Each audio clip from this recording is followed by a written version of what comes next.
Now, and I'm really disappointed because you talk about the Eagles and how much you love the Eagles, but you have them below the Bills. And I know what you're saying. I know what Nick's going to say.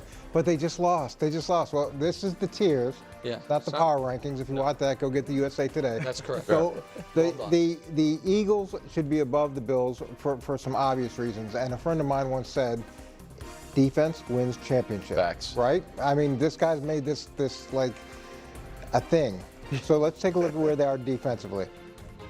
Let's just compare it. Let's just compare it to your Buffalo Bills. So here they are, 5th in points per game, 1st yards per game, 1st opponent yards per play, 2nd opponent pass yards per game, 6th opponent third down versus 29th.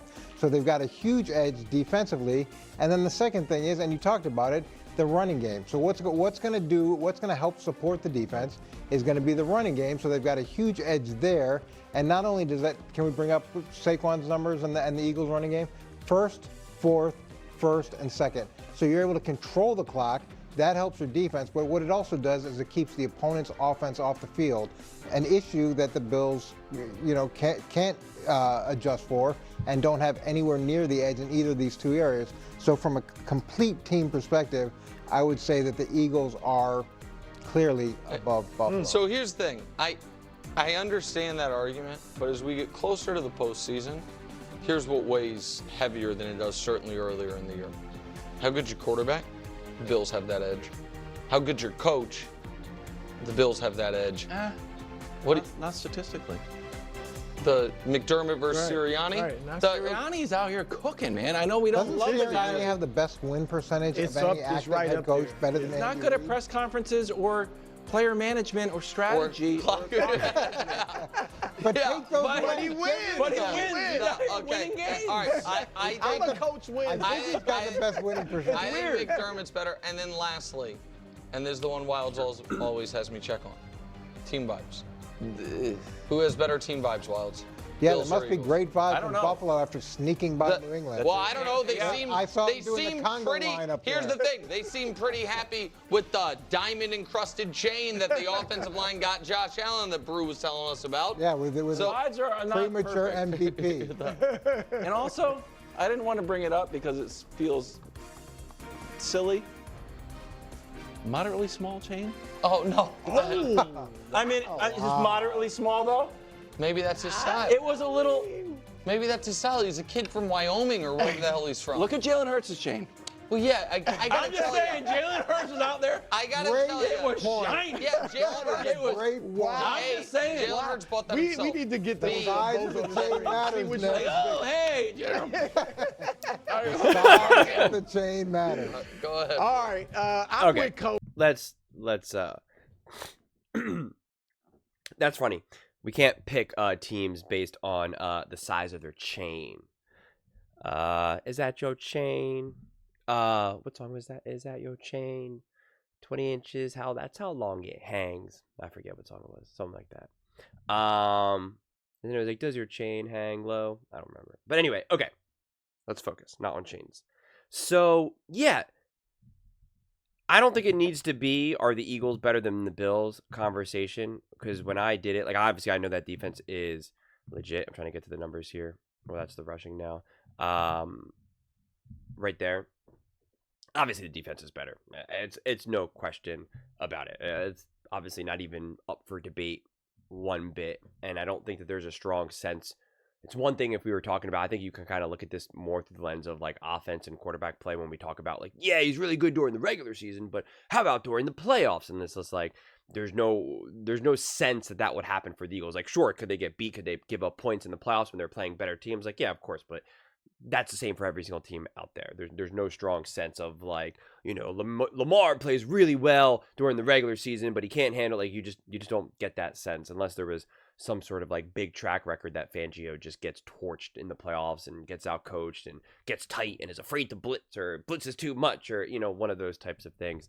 At the end of the day, the Eagles just got bodies and they do got the coach to tie it all together. And this whole thing about like Sirianni or McDermott, like, again, that's not why I'm picking teams right now. At this point, comparing these teams, I'm just not. And so, truthfully, when it comes down to it, when we're looking at just these 4 teams, and I have all these 4 teams on the same tier, I just put them all together. Andy Reid is the only one who has the actual leg up on coaching when we're really going to be honest about it. He's the only coach that I really trust to not lose the game because of coaching. I don't have that trust for Harbaugh. I don't have that trust for McDermott, and I don't have that trust for Sirianni. And it's not to say that I'm banking on them to mess up or to hurt their teams. It's just an extreme high level of confidence that, like, Andy's going to do his job. I can't say that for the other coaches. So in terms of trying to figure out McDermott over or Sirianni, it's like, first of all, they do different things for their teams. At that point, it's kind of like, will McDermott get his defense ready and the team as a whole ready for the moment? Or you trusting Fangio will get his defense ready? Or Kellen Moore, is he going to have a great game plan to attack? Like, it's a little bit more complicated than that. And like Joe Brady and, all of this type of stuff. So I think at the end of the day, these are the 4 best teams. The Chiefs, the Bills, the Ravens, and the Eagles, and they've just been the most consistent over these years. They've been the most resilient. Again, they haven't, outside of the Eagles and the Chiefs, they're the only 2 teams that have actually even been to the Super Bowl in the last 7 years. Like they just have a level of consistency that these other teams have not. Including, now I'm back into including the Bills and the Ravens. Like, they're just always there. They're always contenders. They're always right there. Obviously, we know the Chiefs have won their Super Bowls.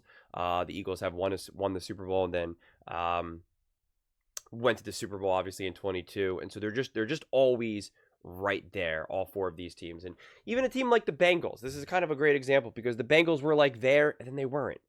And then they were like, okay, well, we're going to bounce back, and then they didn't. And then it was kind of like the Eagles lose the Super Bowl, and I understand that season didn't end to how they wanted it to, but they were still in the playoffs. They still got there. And then the following year, people are like, oh, they're not going to be there. And it's like, well, now they're back at the top. You know what I'm saying? And the 49ers fell off. And again, injuries and some other circumstances can play factors into that. But it still remains that these teams have still been like, yo, like, you might not think we're going to win the Super Bowl or predict us to win the Super Bowl going into this next season, whichever season it may be. But like, we're a squad. We still find ways to rise to the top. We still find ways to win games, to put together a tough roster, even and a tough team as a whole, even if we lose players to free agency, lose players to injury, lose coaches to new now head coaching jobs and whatnot. We consistently find a way. And that's why at this point in the season, I'm just like, yeah, all 4 of these teams. And, it's just going to come down. Again, I it's not lost on me how sometimes a certain simple statement can be kind of boring. And the truth is, like, I actually don't try to be entertaining. I just try to be as truthful and as accurate as I can and hope that the people are watching, like, that's what they want. Like, Colin Cowherd himself is not entertaining. He's not dropping banners, open up soda pop and putting on robes and stuff. Like, that's actually not my brand either. I can appreciate it because I could be too boring in terms of like what I like at times. So I enjoy the breakup of it. But for me, it's like, I just try to be accurate and even if I'm wrong, still do so at least like having the right conversation about it all. But to me, it's not even going to be heroics with these teams in the playoffs. Of course, that could be an element of it, but to me, it's just really going to so boil down to who makes the least amount of mistakes. Like, that's what it would really boil down to me for. Who catches the ball when they're legitimately open? Who's able to catch the ball? Like, it's such a silly thing, but like, we saw that with the Eagles. Devontae dropped the ball. He catches, they win. He drops it, they lose. It becomes that straightforward sometimes. It doesn't matter what all the other stuff happened. It doesn't matter the turnover here, the fumble there, Jalen Hurts injured, Kenny Pickett's in. Like, it doesn't matter. If you catch the ball, you win. If you drop the ball, you lose. That's how so many of these games kind of come down to. And when the Chiefs play the Bills, it's like, does Josh Allen throw that bad interception? Does someone fumble? Saquon's been on a tear. Does he go for 180 and 2 touchdowns? Or does he go for 180, a touchdown? Oh my God, you fumbled. Ugh. We were on the 30. Like, what are you doing? We were about to score a touchdown, or you just gave easy points to the other team. Like, that's what it gets so reduced down to. Sure, we can highlight some of these, like, really exciting plays when Lamar or Jalen or whoever kind of, makes a big-time play, or Saquon is doing a reverse hurdle and all of that. Like, yeah, those are exciting, and I love it. I live for it. Give it to me all day, every day. But when we are talking about these teams right now, it's like that tiny little moment. Who turns the ball over? Who fumbles? Who does the little thing? Not the big, gigantic heroics. The little thing. Which is funny because these are all big-time teams or big or players that like big-time players. We know Lamar. We know Josh. We know Mahomes. And yet again, it comes down to just not their heroics. It was not Mahomes' heroics that won the Super Bowl last year. It was his consistency that won that Super Bowl. And him beating the Ravens last year wasn't his heroics. It was him not making the mistake, him not throwing into double coverage and getting the interception. The Bills lose. They drop the ball multiple times. The Eagles lost in the Super Bowl. I don't blame the fumble. I've defended the fumble a million times, quite frankly. But it was a fumble. It was a turnover. It did lead to points. And it's like, that's it. That's what it comes down to. All of the heroics of Jalen Hurts was for naught. And so it's just, that's why I put all these teams on here like that. Especially because I think some of these other teams, the teams that are technically right below them, I think in order for them to win, they'll have to like really ball. I think they'll have to really elevate more. I don't think any of these teams necessarily have to elevate. They have to just do what they've been doing, but then minimize mistakes. Minimize that awful move, that awful drive, that awful play, that awful call even. It's like, oh my God, why did you go for it on 4th down? You just gave them the ball now on the 40. Like, are you serious right now? Just punt it. Like, it's just, it's what it's going to come down to. I'm very confident in that. I don't think it's going to be like, Jalen Hurts versus, Lamar Jackson or Mahomes, and it's going to be like, which quarterback can really elevate his team more? I don't think it's going to come down to that. I just really don't.